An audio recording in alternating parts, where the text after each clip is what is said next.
الحمدللہ وحدہ لا شریک لہ والصلاۃ والسلام علی من لا نبی بعدہ۔ اللہ تعالیٰ نے قرآن کریم میں ارشاد فرمایا ان الصلاۃ کانت علی المؤمنین کتابا موقوتا، کہ نماز اہل ایمان پر مقررہ اوقات پہ فرض ہے۔ فجر کا وقت متعین ہے، ظہر کا وقت متعین ہے، عصر کا وقت متعین ہے، مغرب کا وقت متعین ہے، عشاء کا وقت متعین ہے۔ لیکن اگر کوئی شخص کسی وجہ سے نماز کو اپنے وقت پر ادا نہیں کر سکا، جان بوجھ کے چھوڑ دی ہے، بہت بڑا جرم ہے لیکن نہیں پڑھ سکا، کسی عذر کی وجہ سے نماز رہ گئی ہے، سو گیا ہے، نماز کا وقت گزر گیا، یاد نہیں رہا اور نماز کا وقت گزر گیا، تو اس کو چاہیے کہ اب یہ جب یاد آئے تو پڑھے، نیند سے بیدار ہو تو پڑھے، اللہ توبہ کی توفیق دے تو پھر پڑھے۔ حدیث پاک میں ہے من نام عن صلاۃ او نسیہا فلیصلیھا اذا ذکر او استیقظ، کوئی شخص اگر بھول جائے اور نماز بھول گیا اور نماز رہ گئی، سویا ہوا تھا، آنکھ نہیں کھلی اور نماز رہ گئی، تو جب یاد آئے یا نیند سے بیدار ہو تو نماز پڑھے۔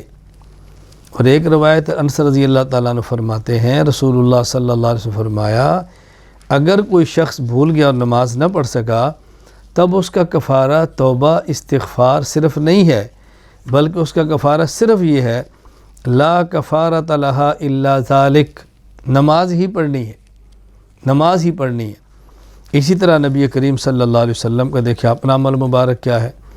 حضرت عبداللہ بن مسعود رضی اللہ عنہ فرماتے ہیں، یہ جامع ترمذی میں روایت موجود ہے، حضرت عبداللہ بن مسعود رضی اللہ عنہ فرماتے ہیں ان المشرکین شغلوا رسول اللہ صلی اللہ علیہ وسلم عن 4 صلوات یوم الخندق، غزوہ خندق کے موقع پر آپ کی 4 نمازیں رہ گئی۔ اللہ اکبر۔ نبی کریم صلی اللہ علیہ وسلم نے جب رات کا ایک حصہ گزر گیا، یہ نمازیں ظہر، عصر، مغرب، عشاء کی ہیں، تو حضور اکرم صلی اللہ علیہ وسلم بلال کو فرمایا اذان دو، حضرت بلال نے اذان دی، پھر اس کے بعد اقامت کی، آپ نے ظہر پڑھی، پھر اقامت، پھر عصر، پھر اقامت، پھر مغرب، پھر اقامت، پھر عشاء۔ عشاء کی نماز قضا تو نہیں ہوئی، مطلب یہ کہ 3 نمازیں یہ اور عشاء، ان کو ملا کر 4 کہہ دیا گیا ہے، تو رسول اللہ صلی اللہ علیہ وسلم نے ان نمازوں کی قضا فرمائی ہے۔ تو یہاں 2 باتیں ذہن نشین فرما لیں۔ پہلی تو یہ کہ یہ جو کہا جا رہا ہے کہ اگر کوئی شخص نماز چھوڑ دے بعد میں اللہ توبہ کی توفیق دے تو کفارہ صرف استغفار ہے، نماز لٹانے کی ضرورت نہیں، یہ بات بالکل غلط ہے۔ اللہ کے نبی نے نمازیں لٹائی ہیں۔ اسی طرح ایک بات مشہور کر دی گئی ہے کہ یہ ایک حدیث میں آتا ہے کہ من قضا صلاۃ من الفرائض فی آخر جمعۃ من شہر رمضان کان ذلک جابرا لکل صلاۃ فاتتہ فی عمر الی 70 سنہ الیاذ باللہ، کہ اگر کوئی شخص نمازیں نہیں پڑھ سکا اور رمضان کا آخری جمعہ ہے اس میں اس نے نماز پڑھ لی ہے تو اس کی ساری نمازوں کا کفارہ ہو گیا، اسے کہتے ہیں قضاء عمری۔ یہ بالکل غلط ہے۔ مولا علی قاری رحمۃ اللہ فرماتے ہیں جو کہا جا رہا ہے باطل قطعا، اس کا کوئی وجود نہیں ہے، یہ سرے سے کوئی حدیث ہی موجود نہیں ہے۔ مولا علی قاری نے اس کو موضوعات کے اندر شمار کیا، من گھڑت حدیثوں میں، تو من گھڑت روایات بیان کر کے امت کے اعمال کو برباد مت کرو۔